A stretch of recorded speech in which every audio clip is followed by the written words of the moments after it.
स्वागत है आप सभी का द लुक न्यूज में। मैं हूं आपके साथ अनिमेश। हाल ही में बनकर तैयार हुए संसद भवन पर पक्ष और विपक्ष में जमकर एक जंग सी छिड़ गई है। दरअसल 28 मई 2023 को नए संसद भवन के उद्घाटन से ठीक एक दिन पहले ही भवन की सुरक्षा अचानक बढ़ा दी गई और देश के 19 पार्टियां इस नए संसद भवन का विरोध क्यों कर रही हैं। आखिर क्यों AIMIM पार्टी के अध्यक्ष राष्ट्रपति के द्वारा नए संसद भवन के उद्घाटन का विरोध कर रहे हैं। आपके सभी प्रश्नों का जवाब हम देंगे, तब तक जुड़े रहें द लुक न्यूज से। तकरीबन 800 करोड़ रुपयों से अधिक की लागत से बने संसद भवन पर हंगामा क्यों मच रहा है, पहले इस पर गौर करते हैं। भारत की सेंट्रल विस्टा पुनर्विकास परियोजना के हिस्से के रूप में नए भवन का निर्माण दिल्ली के संसद मार्ग के पास किया जा रहा है, जिसे बनने में लगभग 3 साल लगे हैं।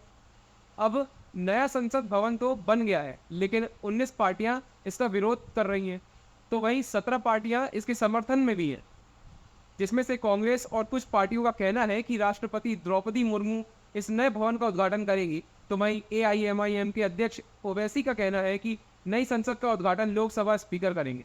अगर द्रौपदी मुर्मू राष्ट्रपति हैं और इस नए भवन का उद्घाटन करेंगी तो यह नियम 53(1) के अंतर्गत गलत होगा, जबकि लोकसभा अध्यक्ष ओम बिरला को नए संसद भवन का उद्घाटन करना चाहिए।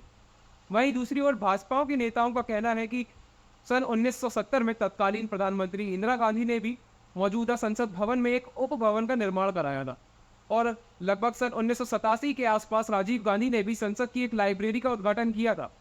इसी तरह से ये नए संसद भवन को लेकर पूरा मामला राजनीतिक स्तर पर चला गया है। इसको देखते हुए नए संसद भवन की सुरक्षा में पैरामिलिट्री फोर्स को तैनात कर दिया गया है।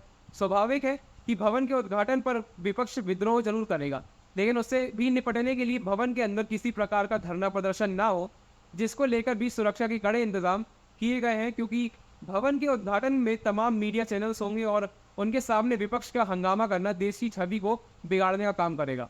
हालांकि प्रधानमंत्री नरेंद्र मोदी विपक्ष को नज़रअंदाज कर रहे हैं, जिसका सीधा सा मतलब है कि मोदी ही कल नए संसद का उद्घाटन करेंगे। सवाल यह भी है कि नए संसद भवन बनने के बाद पुराने संसद भवन का क्या होगा। तो जानकारों के अनुसार हो सकता है कि पुराने भवन को संग्रहालय के रूप में परिवर्तित किया जाए। आपको यह जानना चाहिए कि नया संसद भवन 800 करोड़ रुपए और पुराना संसद भवन मात्र 83 लाख रुपए की लागत से बना, लेकिन इसमें क्या खासियत है। नए संसद भवन का आकार 1970 में बने पुराने संसद भवन से 30,000 स्क्वायर फुट ज़्यादा है। मतलब कि नया संसद भवन लगभग 65,000 वर्ग में बना है, जिसकी क्षमता 1272 लोगों की है, जो कि त्रिभुजाकार में बना है, जिसमें 888 सीटें लोकसभा और 384 सीटें राज्यसभा की है। वहीं पुरानी संसद में बैठक व्यवस्था केवल 790 सीटों की है।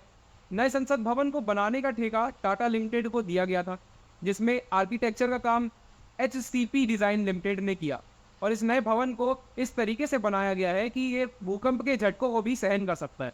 साथ ही भवन की मजबूती लगभग 150 सालों से ज़्यादा के समय तक बनी रहेगी, ऐसा भी बताया जा रहा है। नए संसद भवन में 3 मेन गेट बनाए गए हैं, जिसमें पहला है ज्ञान द्वार, शक्ति द्वार और कर्मा द्वार, जिसमें VIP सांसदों और विजिटर्स की एंट्री अलग अलग गेटों के हिसाब से होगी।